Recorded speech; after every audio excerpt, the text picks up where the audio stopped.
चाणक्य नीति भाग 2 नंबर 1। किसी कष्ट अथवा आपत्ति काल से बचाव के लिए धन की रक्षा करनी चाहिए और धन खर्च करके भी स्त्रियों की रक्षा करनी चाहिए, परंतु स्त्रियों और धन से भी अधिक आवश्यक यह है कि व्यक्ति अपनी रक्षा करे। अर्थ, बुद्धिमान व्यक्ति को चाहिए कि वह आपत्ति तथा बुरे दिनों के लिए थोड़ा थोड़ा धन बचाकर उसकी रक्षा करे, अर्थात धन का संग्रह करे। समय पड़ने पर संचित धन से भी अधिक अपनी पत्नी की रक्षा करना आवश्यक है, क्योंकि पत्नी जीवन संगिनी है। बहुत से ऐसे अवसर होते हैं जहां धन काम नहीं आता, वहां जीवन साथी काम आता है।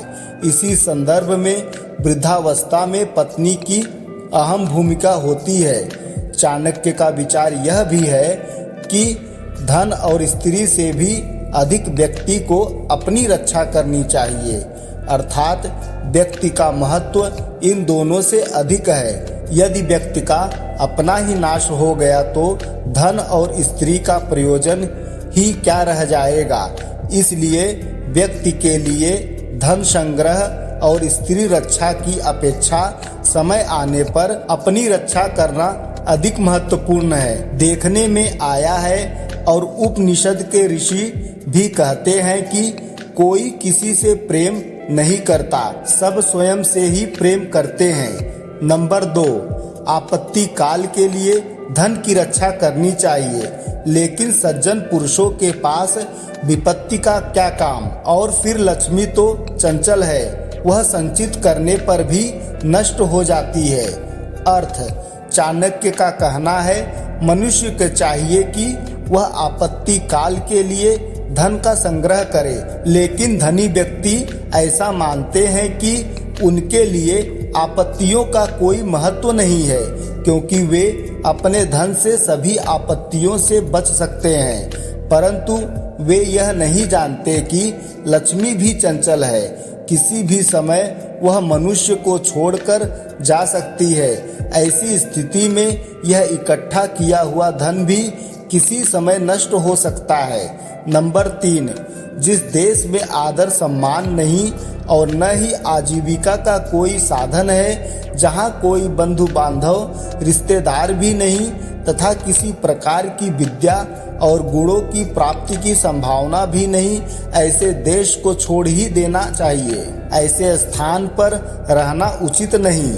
अर्थ, किसी अन्य देश अथवा किसी अन्य स्थान पर जाने का एक प्रयोजन यह होता है कि वहां जाकर कोई नई बात, नई विद्या, रोजगार और नया गुण सीख सकेंगे, परंतु जहां इनमें से किसी भी बात की संभावना न हो, ऐसे देश और स्थान को तुरंत छोड़ देना चाहिए।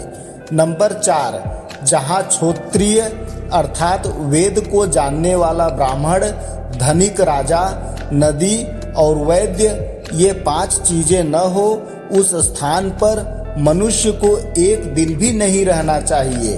अर्थ, धनवान लोगों से व्यापार की वृद्धि होती है।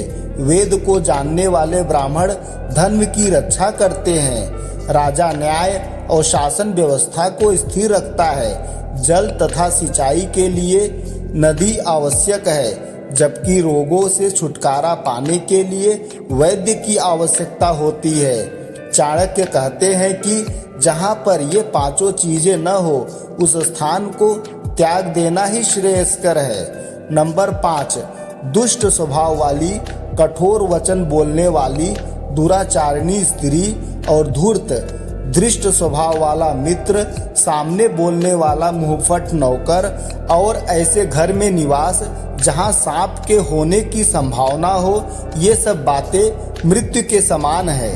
अर्थ, जिस घर में दुष्ट स्त्रियां होती है, वहां गृह स्वामी की स्थिति किसी मृतक के समान ही होती है, क्योंकि उसका कोई वश नहीं चलता और भीतर ही भीतर कुढ़ते हुए वह मृत्यु की ओर सरकता रहता है। इसी प्रकार दुष्ट स्वभाव वाला मित्र भी विश्वास के योग्य नहीं होता, न जाने कब धोखा दे दे।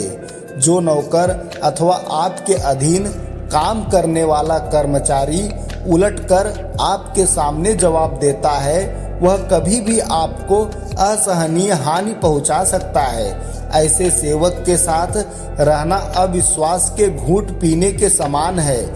इसी प्रकार जहां सांपों का वास होता है, वहां रहना भी खतरनाक है। न जाने कब सर्पदंश का शिकार होना पड़ जाए। धन्यवाद। फिर मिलेंगे ऐसे ही जानकारी के साथ अगले भाग में। जय श्री कृष्ण।